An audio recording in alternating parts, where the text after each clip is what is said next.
and girls, and happy Easter!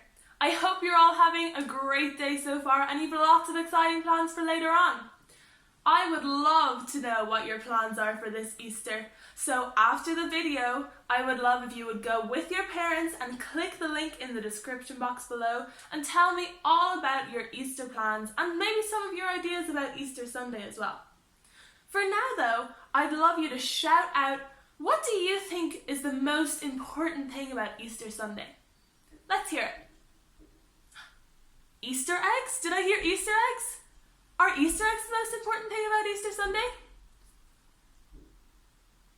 Painting eggs? Is painting eggs the most important thing about Easter Sunday? Anything else? 2 weeks off school! That is pretty exciting. But is that the most important thing about Easter Sunday? Did I hear someone say Jesus? Did someone say that Jesus is the most important thing about Easter Sunday? I think they did, and whoever that was, you are absolutely right. We celebrate Easter Sunday because we're celebrating Jesus rising from the dead, which is so exciting. So, let's have a little think about what we know about the story of Easter so far. We know that the religious leaders didn't like Jesus, and they paid one of Jesus' apostles, Judas, to betray him. We heard all about in Elka's video about Jesus praying in the Garden of Gethsemane and the officials coming to arrest him. We heard all about Jesus being arrested and taken away to be killed.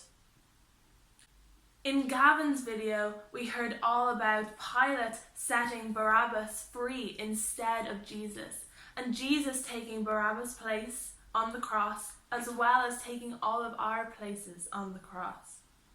Then we know that Jesus carried his cross up the hill and died on the cross. We remember that day on Good Friday, which was a few days ago.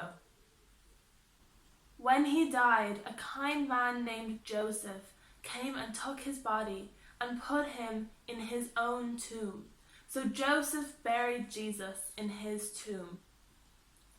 Then, on the third day, so after 3 days of Jesus being in the tomb, suddenly Jesus disappeared. He wasn't in the tomb anymore. And that's what we're going to be talking about today, what happened next. Today, we're going to meet a lady called Mary Magdalene.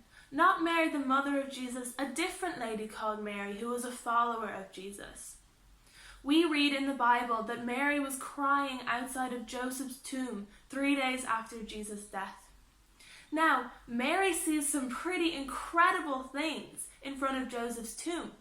But at first, she doesn't recognize them. She doesn't see how good they are because she's so sad about the death of her friend and her teacher, Jesus, that she doesn't see all the good things right in front of her.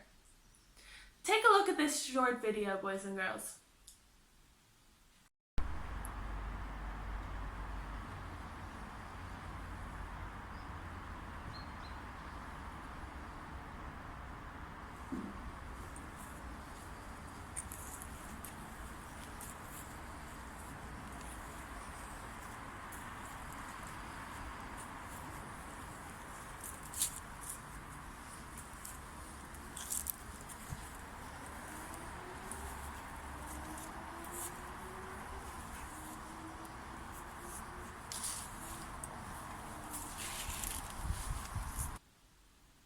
In that video, there were so many good things right in front of me that I could have just reached out and taken.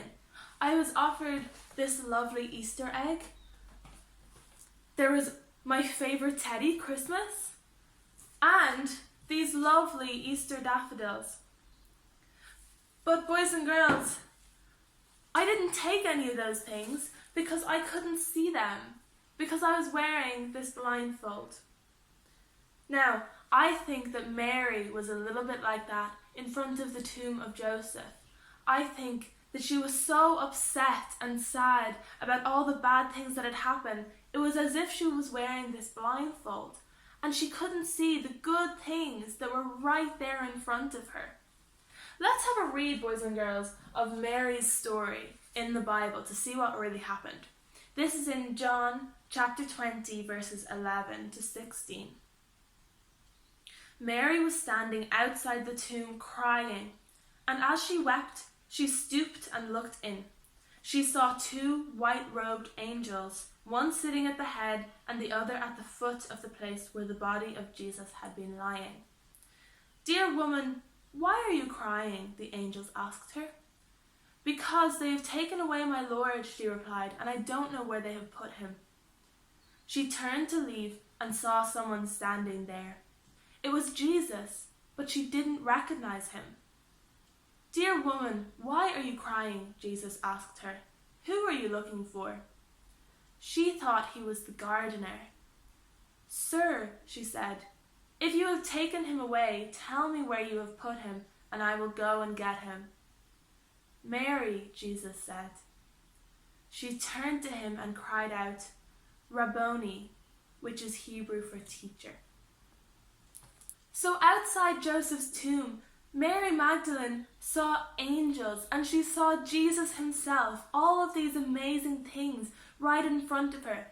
And until Jesus actually said her name, she didn't recognize them. She was so caught up in her sadness and all of the bad things going on that she didn't realize these good things were right in front of her. Because Jesus defeated death and rose from the dead on the third day, he was able to stand in front of Mary in her sorrow and comfort her.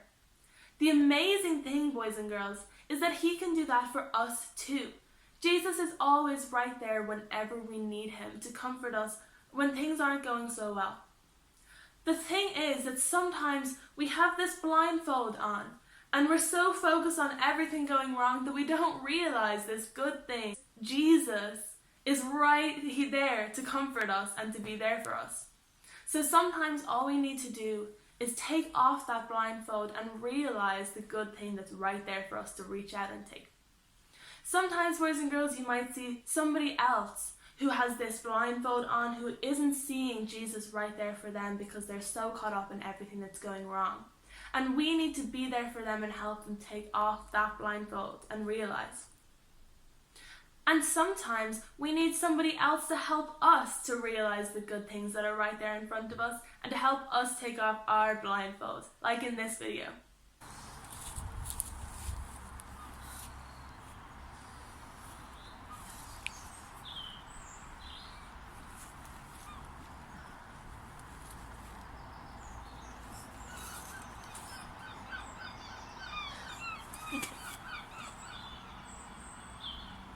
Boys and girls, we know we have something way better than chocolate or teddy bears or flowers or all of them put together. We have Jesus right there standing in front of us because he rose from the dead on Easter Sunday. So I hope you have a wonderful Easter Sunday celebrating with your families, and always remember that even if we don't feel like we can see him or if we don't recognize him, Jesus is there for us whenever we need him. Happy Easter! Bye!